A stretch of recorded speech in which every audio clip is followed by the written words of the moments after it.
part of your Tuesday evening to talk about an issue that is one that's really important to me personally, but I also know that it's really important to our community as well. So to back up a little bit, last session, which was my first session, I made the decision to drop a bill that would really look at the disparities that we are seeing within school discipline within the state of Minnesota. And so in terms of thinking about our suspension and expulsion rates across the state, what was really eye-opening to me was looking at the disparities specifically with Indigenous students and with Black students and students with disabilities. Within the data here in Minnesota, Indigenous students are 10 times more likely to be expelled or suspended than their white peers. Black students are 8 times more likely to be suspended than their white peers, and kids with disabilities are twice as likely to be suspended as kids that don't have disabilities. And when you then look at what our numbers look like in Minnesota and then compare them with like what we're seeing across the U.S., it really highlights the disparities that we have here, because you look at the being 10 times more likely to be suspended as an Indigenous student. We're looking at the U.S. Rates for suspension. It's more like 5%. Across the U.S. Looking at the rates for Black students, it's 4% as opposed to 4 times more likely as opposed to 8 times more likely. Interestingly, the disability disparities are exactly the same. It's 2% in Minnesota. It's 2% within the U.S. overall. And then when you begin to sort of look at where we are seeing across the entire United States the most discipline issues, it's in pre-K, in preschool. Preschool students are 3 times more likely to be suspended than kids K through 12. So within that pre-K range, we're talking 3 and 4-year-olds. And the whole sort of premise that suspensions and expulsions are built around don't really work with that age category, because we're talking about little people whose brains are not, right. that are in a pretty formative stage at that point, particularly within that 3 and 4 range. And when you think about brain development overall, brain isn't even fully formed until about 25, 26 years old. So it's like there's a lot of brain development. Wait, I have to claim that mine is done?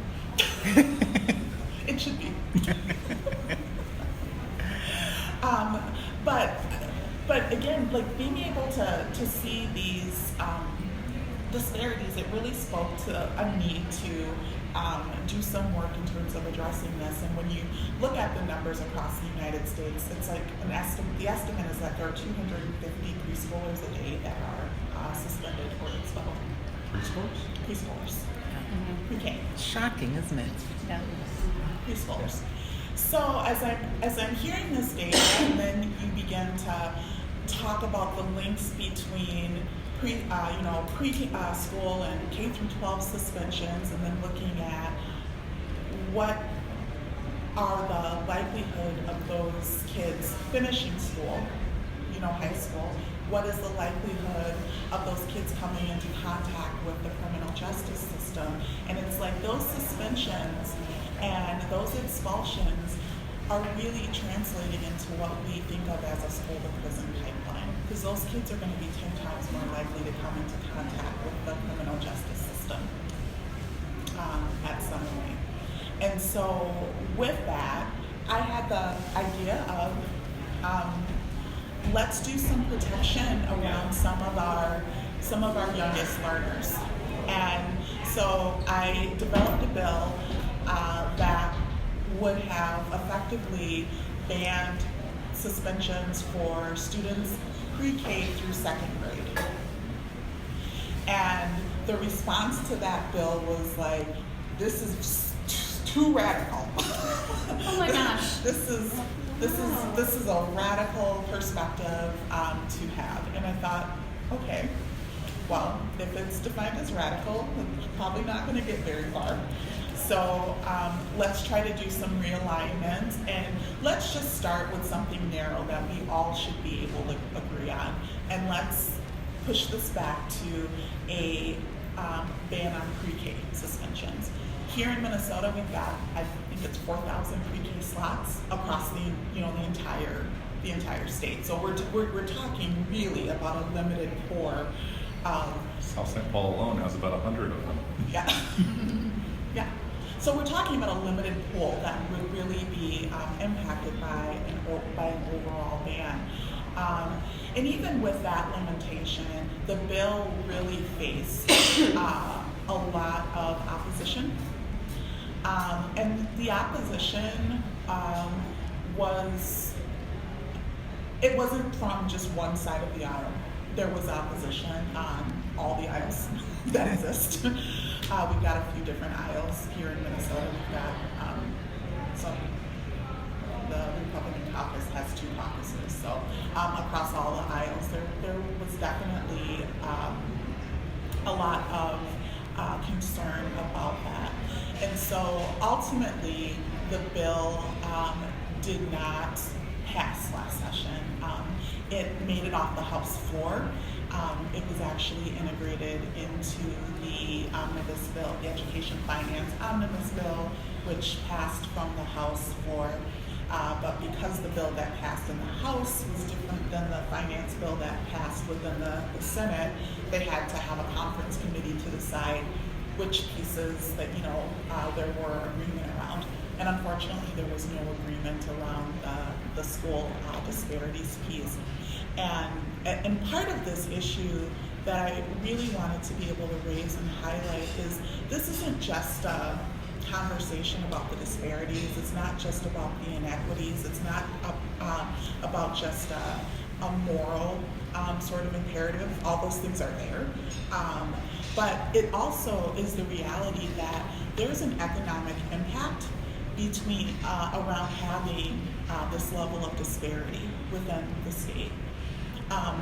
Businesses, corporations, when they're thinking about where they're going to put down their roots, they want to put down their roots in places where they know people are getting world-class educations.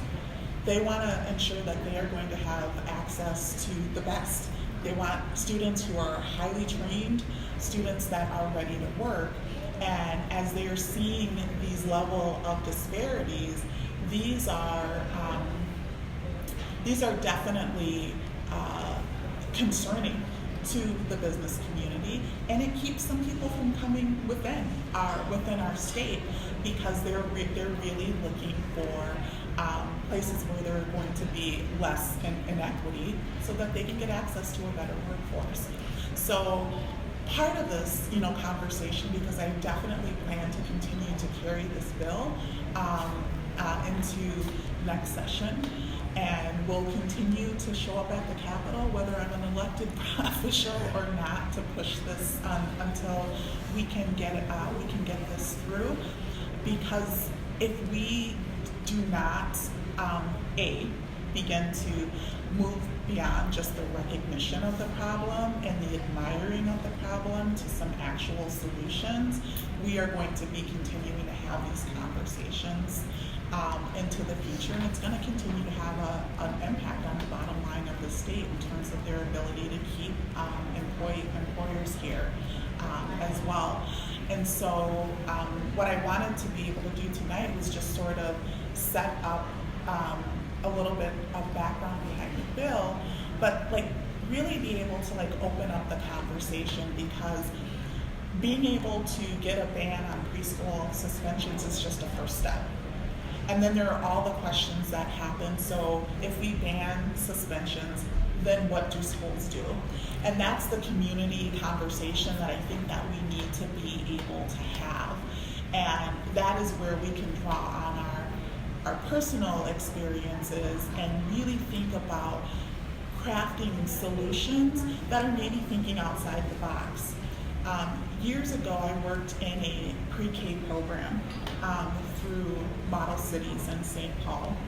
And it was a preschool program that was primarily attended by youth that were local within the community. I grew up in the Frogtown area.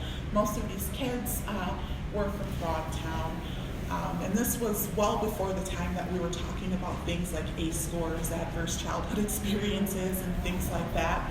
But thinking back to a number of the kids that I worked with within that preschool program, a lot of those kids would have some pretty high ACE scores.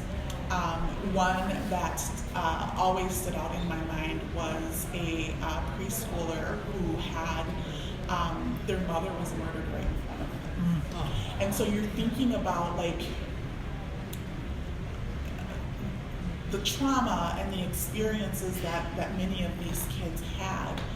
And you think about when like the behaviors that people talk about when kids are acting out, or the difficulties that can be seen with these kids within the classroom. And even with some of these kids who had experienced really significant trauma within their life, we never resorted to expelling these kids or kicking them out of preschool.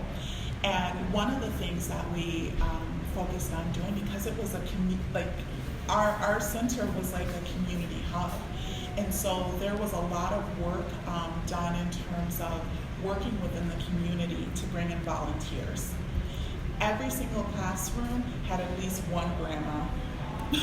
And so it was like these were retired professionals who would dedicate their time to coming in.